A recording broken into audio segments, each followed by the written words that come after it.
Welcome to Post-COVID World. In today's tutorial, prepared by Vaani Tutorial, we'll explore mixtures in the science of separation from the CBSE Class 9 Revised Science Syllabus 2026-27. Here is a quick look at our agenda for this explainer. We're covering classifying types of mixtures, understanding solutions and concentration, distillation and boiling point separation, paper chromatography in action, and finally, real-world applications and innovations. Let's get right into it. Section 1. Classifying types of mixtures. To kick things off, we really have to divide the world of mixtures into two main camps. On one side, you've got heterogeneous mixtures. Think of muddy water. If you just let it sit there, the suspended particles are eventually going to settle right at the bottom. It definitely doesn't look the same from top to bottom. But then, on the flip side, we have homogeneous mixtures. The crucial takeaway here is that a well-stirred mixture of sugar and water is exactly as sweet in the first sip as it is in the last. It's got a completely uniform composition throughout, and that's what makes it a homogeneous solution. A couple of other everyday examples would be vinegar, which is just acetic acid and water, or even your favorite soda, which has carbon dioxide dissolved right into the liquid. Moving on to Section 2. Understanding solutions and concentration. Let's look a little closer at these homogeneous mixtures, which in the science world we simply called solutions. To really master them, you've got to know their anatomy. A solution comes together when a solute, that's the stuff getting dissolved, like our sugar, is mixed with a solvent, which is the substance doing the dissolving, usually water. But hey, it isn't just about what you mix, it's heavily about how much. Every single solution is this delicate balance, and changing the proportion of the solute to the solvent directly impacts its concentration. We can actually express this quantitatively. Whether you're in a tiny lab or a massive industrial plant, knowing the exact concentration of a solution is absolutely vital. Section 3. Distillation, boiling point separation. So now that we know what these well-mixed, homogeneous mixtures actually are, the real challenge pops up. How do we pull them apart? Imagine you've got a homogeneous mixture of two completely miscible liquids. This means they mix together totally uniformly, not like oil and water. They are completely blended. We obviously can't just filter them out. Instead, we have to rely on their distinct physical properties, specifically the exact temperature at which they boil. And that brings us to a really beautiful technique called distillation. Let's take a mixture of acetone and water.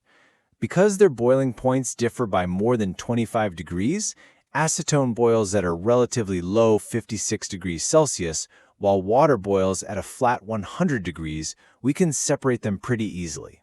By playing this clever evaporation and capture game, we heat the mixture in a distillation flask. The acetone vaporizes first at 56 degrees, completely leaving the water behind. Those acetone vapors then pass through a condenser, where they are cooled down, usually by circulating cold water, turning right back into a pure liquid that we call the distillate. It's such an elegant, highly effective process. People have literally been using it for ages, even for extracting fragrances from flowers to make perfumes. What's amazing is how brilliantly this simple laboratory concept scales up to massive industrial refineries. What you do in a small glass flask in a chemistry classroom is the exact same fundamental science powering these towering, complex facilities. They're using heat to separate vast quantities of complex liquid mixtures, based entirely on those different boiling points. This core principle builds into what we call fractional distillation. When you are dealing with highly complex mixtures, like crude oil for example, you use a massive fractionating column. As the heated vapors rise through the different levels of the column, they begin to cool. The different components condense at different heights, literally separating the crude mixture into highly distinct, usable layers. This one continuous process gives us everything from bottled gas and gasoline for our cars to jet fuel for airplanes, all the way down to the heavy tar we use to pave our roads. Section 4. Paper chromatography in action. But what if heat just isn't the right tool for the job? Say we need to separate different pigments in a green spinach leaf, or the different colored dyes hidden inside a simple black marker. For that, we use paper chromatography. Here's how it goes. You place a tiny spot of ink on a strip of chromatography paper. Then you carefully dip just the very bottom edge of that paper into a solvent, like water, making sure your ink spot stays above the waterline. The liquid solvent slowly rises up the paper. You can think of this kind of like a racetrack. As the water climbs the paper, it carries the hidden ink components along with it, but they all travel at entirely different speeds. So as they move at different rates, they separate out into these distinct, beautifully colored spots along the paper. Section 5. Real-world Applications and Innovations. Now, what's genuinely fascinating about this explainer is seeing how these exact chemical principles, understanding concentration and mastering separation, actually save lives every single day. Take the power of concentration. Dr. Dilip Mahalanobis formulated the oral rehydration solution, or ORS. It's a revolutionary therapy to combat severe dehydration from diseases like cholera, and it has saved millions of lives globally. But it's all about the concentration. ORS is prepared by adding very precise amounts of salt and sugar to a fixed amount of water. If the proportions in an ORS packet are off, say you add too much salt or too little, the mixture can actually be harmful rather than a WHO-endorsed cure. Getting the concentration of that homogeneous solution exactly right is literally a matter of life and death. On the left side here, we see everyday precise commercial mixtures. Milk powder, glucose solutions, 5% acetic acid vinegar, all relying on strict concentration standards. But on the right, that is an absolute marvel of modern engineering called the paperfuge. Usually, to separate blood into its different components to detect diseases, you need a heavy, expensive, electricity-powered centrifuge.